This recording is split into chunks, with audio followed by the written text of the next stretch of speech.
இந்த அரசாங்கம் முன்னெச்சரிக்கையான நடவடிக்கை எடுக்காம இந்த மக்களை படுகொலை செய்திருக்கிறது. இன்று முதலாம் நாள் 12ஆம் மாதம் 2025ஆம் ஆண்டு மாலை 4 மணி. டிட்வா புயல் ஈழதேசம் முழுவதையுமே சிதைத்து போட்டிருக்கிறது. இந்த காணொளியை நான் பதிவு செய்யும் வரைக்கும் 355 பேர் இந்த புயலால உயிரிழந்திருக்கிறார்கள். 366 பேர் காணாமல் போயிருக்கிறார்கள். இந்த புயலின் தாக்கத்தினால ஈழதேசம் முழுவதும் 10 லட்சத்துக்கும் அதிகமானவர்கள் பாதிக்கப்பட்டிருக்கிறார்கள். 15,000க்கும் அதிகமான வீடுகள் அழிந்திருக்குது.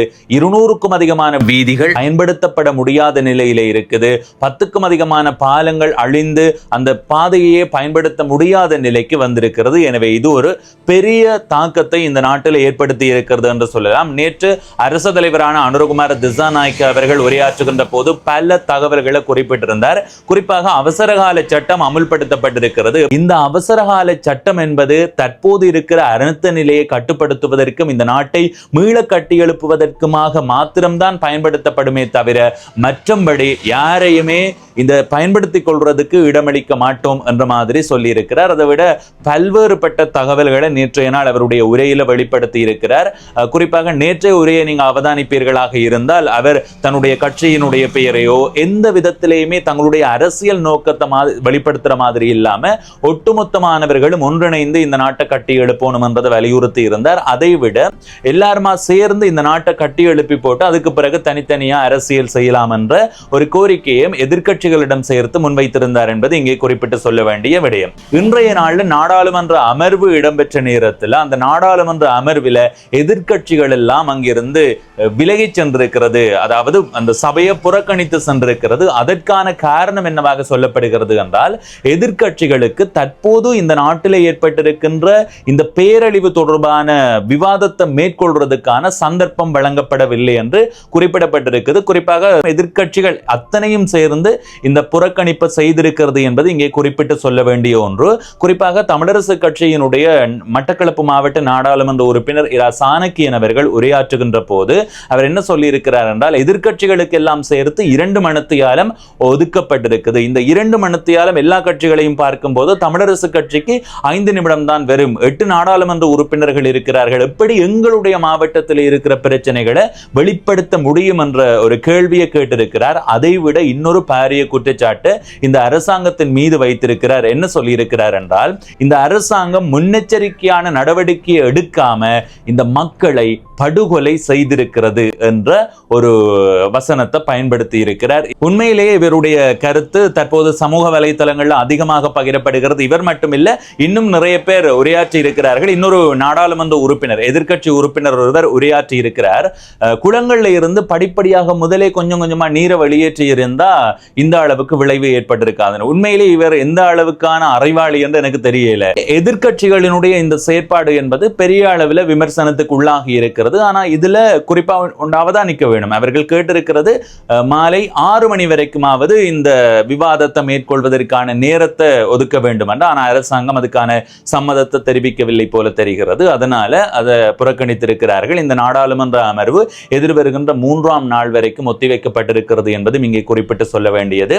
என்ன பொறுத்த வரைக்கும் இப்படியான பிரச்சனைகள் உருவாகுவதை வழிசமைத்து கொடுக்காம இப்ப என்ன சூழ்நிலையில இருக்கின்றது மக்களுக்கு தெரியும். மக்கள் இந்த சூழ்நிலையை மிக தெளிவா புரிஞ்சு வச்சிருக்கிறார்கள், விளங்கி வச்சிருக்கிறார்கள். எனவே எதிர்க்கட்சிகள் இது அரசியலாக மாத்திக்கொள்ளாத அளவுக்கு அவர்களுக்கு கொஞ்சம் நேரத்தை கொடுத்திருக்கலாம். 6 மணி வரைக்கும் நேரத்தை கொடுத்து என்னென்றாலும் கதைச்சு போட்டு போகட்டும். ஏனென்றா மக்களுக்கு நிலைமை விளங்குது. இதுல அரசியல் செய்கிறார்கள் என்றதை மக்கள் விளங்கி கொண்டிருப்பார்களாக இருந்தா அவர்களுக்கு தான் அது பின்னடைவு. எனவே அரசாங்கமும் இதுல கொஞ்சம் கவனம் செலுத்தி இருக்கலாம் என்றது என்னுடைய கருத்து. இப்போது வரைக்கும் கிடைத்திருக்கிற செய்திகளினுடைய சில செய்தி துணுக்குகளை உங்களோட பகிர்ந்து கொள்றேன். உங்களுக்கு தெரிந்திருக்கும், யாழ்ப்பாணத்தில் இருந்து கொழும்பு நோக்கி பயணித்துக் கொண்டிருந்த ஒரு பேருந்து கலாஓயாவில் வெள்ளத்தில் மூழ்கி அதுக்கு பிறகு அந்த பேருந்துல இருந்து மக்கள் மீட்கப்பட்டு ஒரு கூரையின் மேல தங்க வைக்கப்பட்டு பிறகு படிப்படியாக அங்கு இருந்தவர்கள் மீட்கப்பட்டார்கள். ஒருவர் காணாமல் போயிருந்தார். அவர் யாழ்ப்பாணத்தை சேர்ந்தவர். அந்த நபரினுடைய சடலம் 3 நாட்களுக்கு பிறகு தற்போது மீட்கப்பட்டிருப்பதான ஒரு செய்தி வந்திருக்கிறது. களனி கங்கையினுடைய ஆற்றுப்படுக்கையில் நீர்மட்டம் அபாய நிலைமையை எட்டி இருப்பதாக செய்திகள் வந்து கொண்டிருக்கிறது. உண்மையிலே இந்த களனி கங்கை தொடர்பான செய்தி பெரிய அளவில் பரபரப்பை ஏற்படுத்தி கொண்டிருக்கிறது. எனவே அந்த பகுதியில் இருக்கிறவர்கள், ஆபத்தான நிலையில் இருக்கிறவர்கள் பாதுகாப்பான இடங்களுக்கு போக வேண்டும் என்று பணிக்கப்பட்டிருக்கிறார்கள். அடுத்தது இன்னொன்று, இப்போது அதிகமாக ட்ரோன் கேமராக்கள் பறக்க விடப்படுவது வழமையாக இருக்கிறது. அந்த ட்ரோன் கேமராவை பறக்க விடுவதை தவிர்த்து கொள்ளுமாறு அறிவுறுத்தல் ஒன்று முன்வைக்கப்பட்டிருக்கிறது. இலங்கை விமானப்படை இதை கோரிக்கையாக முன்வைத்திருக்கிறது. ஏனென்றால் விமானப்படை தங்களுடைய சேவைகளை தொடர்வதற்கு இது இடையூறாக இருக்கிறது என்ற ஒரு தகவல் சொல்லப்பட்டிருக்கிறது. இந்த நேரத்தில் இன்னொரு தகவலை சுட்டி காட்டணும். ஏற்கனவே ஒரு உலங்கு வானூர்தி ஒன்று விபத்துக்குள்ளாகிய நிலையில அதில் இருந்து ஒருவர் உயிரிழந்திருந்தார் என்பது இங்கே குறிப்பிட்டு சொல்ல வேண்டியது. அந்த காணொளியை பகிர்ந்து பல பேர் சொல்லுகிறது என்னென்னா, ஒரு உலங்கு வானூர்தியை கீழே இறக்கிறதுக்காக அந்த உலங்கு வானூர்தியினுடைய விமானிகள் முயற்சி செய்திருக்கிறார்கள். ஆனால் அவர்கள் உண்மையிலே அந்த காணொளியை பார்க்கும்போது அப்படித்தான் தெரியுது. வீதியோரத்தில் வந்து இறக்கிறதுக்கான முயற்சி செய்யப்படுது. அந்த கீழ்ப்பகுதியில் நிறைய பேர் நின்று காணொளி பதிவு செய்து கொண்டிருக்கிறார்கள். ஒரு உந்துருளை நிற்குது, ஒரு மகிழுந்து காரம் நிற்குது. அப்ப அந்த இடத்தை அவர்கள் தேர்வு செய்து இறக்கிறதுக்கு கொண்டு வந்தாலும் அதுல மக்கள் இருந்ததால அது அவர்கள் வந்து ஒரு காணொளி பதிவு செய்கிறார்கள். இது இந்த நேரத்தில் தேவையாண்டு போட்டு அந்த இடத்துல இறக்கி கீழே இருக்கிறவர்களுடைய உயிரை பலி எடுக்கிறதுக்கு அவர்கள் அந்த நேரம் யோசிக்கல போல இருக்குது. அதனால அவர்கள் இன்னொரு பக்கத்துல போய் ஒரு விபத்துக்குள்ளாகி இருந்தார்கள் என்பது இங்கே கவனிக்க வேண்டியது. எனவே இப்படியான ஒரு பாரியளவான பின்னடைவுகளும் மக்களால் ஏற்படுகிறது. எனவே சரியான முறையில் அவர்கள் சேவை செய்வதற்கு வாய்ப்பை நாங்கள் ஏற்படுத்தி கொடுக்கணும் என்பது இங்கே முக்கியமான ஒரு தகவல். அடுத்தது இன்னொன்று, உங்களுக்கு தெரிந்திருக்கும், சுண்டிக்குளம் பகுதியில் 5 கடற்படையினர் காணாமல் போயிருந்தார்கள். அந்த 5 கடற்படையினரும் தற்போது சடலமாக மீட்கப்பட்டிருக்கிறார்கள். நுவரேலியாவில் மாத்திரம் உயிரிழந்தவர்களினுடைய எண்ணிக்கை 75 பதிவாகி இருக்குது. 62 பேர் காணாமல் போயிருக்கிறார்கள் என்பது இங்கே குறிப்பிட்டு சொல்ல வேண்டியது. வட்டுவாகல் பாலத்தினுடைய ஒரு பகுதி உடைக்கப்பட்டிருக்கு. அதால பெரிய அளவு மக்களுக்கு பாதிப்பில்லை. அந்த பாலம் ஏற்கனவே சேதப்பட்ட நிலையில் இருந்ததால் ஒரு பகுதி அரிக்கப்பட்டு உடைக்கப்பட்டு அதால அந்த மட்டத்தோடைய தண்ணி போய்கொண்டிருக்கு. இதில் அஞ்சுற அளவுக்கு எதுவுமே இல்லை. அடுத்தது முக்கியமா ஒரு தகவல் சொல்லணும்.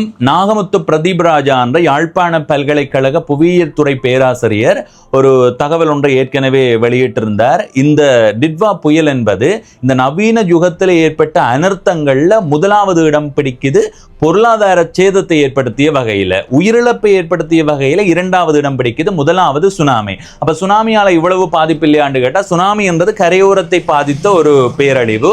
ஆனா இது நாடு முழுவதும் 25 மாவட்டங்களையுமே பாதித்திருக்கிறது என்ற ஒரு தகவலை சொல்லியிருந்தார். அடுத்தது இந்த இடத்துல நிறைய இடங்கள்ல சுட்டிக்காட்டப்படுகிறது என்னென்றால், இது அனுர அரசாங்கத்துக்கு ஒரு பாடமாக அமைந்திருக்குது. ஏனென்றா 2004ஆம் ஆண்டு சுனாமி ஆழிப்பேரலை காலப்பகுதியில இங்கே இருந்த விடுதலை புலிகள் அமைப்போடு சேர்ந்து ஒரு பொது கட்டமைப்பு ஒன்றை உருவாக்கி சேவை செய்வதற்கான முயற்சி எடுக்கப்பட்ட போது அந்த நேரம் எதிர்க்கட்சியாக இருந்து கொண்டு இந்த தேசிய மக்கள் சக்தி பாரிய அளவான எதிர்ப்புகளை வெளிப்படுத்தி இருந்தது. நீதிமன்றத்துக்கு கூட சென்றதாக சொல்லப்படுகிறது. எனவே அப்படி அந்த நேரம் ஒரு பேரழிவு என்றது எல்லாருமே ஒற்றுமையாக செயற்பட வேண்டிய ஒன்று. அந்த காலத்துல எதிர்க்கட்சியாக இருந்த ஜேவிபி பெரிய அளவான எதிர்ப்பை வெளிப்படுத்தி இருந்தது. எனவே அந்த சந்தர்ப்பத்தை இப்ப அனுரகுமார திசாநாயக்க அவர்கள் யோசித்து பார்க்க வேண்டும் என்று பலர் சமூக வலைத்தளங்களூடாக கருத்துக்களை பகிர்ந்து கொண்டிருக்கிறார்கள். அடுத்தது நாகமுத்து பிரதீப் ராஜா என்ற அந்த பேராசிரியர் ஒருவருக்கு கருத்துல பதில் போட்டிருக்கிறார். அதுல அவர் சொல்லி இருக்கிறது என்னன்னா, அது 6 நாட்களுக்கு முன்பு அதுல அவர் என்ன சொல்லி இருக்கிறாருன்னா, இந்த நாட்டில் ஒரு பெரிய வெள்ளப்பெருக்கு ஏற்பட போது, பேரழிவு ஏற்பட போது, இது தொடர்பான விழிப்புணர்வை இன்னும் மக்களுக்கு ஏற்படுத்தவில்லை என்ற ஒரு தகவலை அவர் முகநூலூடாக பதிந்திருந்தார். அந்த பதிவு இப்போது பகிரப்படுகிறது. உண்மையிலேயே அரசாங்கமும் இதுல கவனம் செலுத்தாம விட்டிருக்குது. எனவே பல பக்கங்கள்ல பிழை இருக்குது, பிழை நடந்திருக்குது, கவனம் இல்லாம விட்டிருக்கிறார்கள். அது அடுத்த கட்டமா இந்த பிரச்சனையை தீர்த்து போட்டு பார்க்கப்பட வேண்டியது என்பது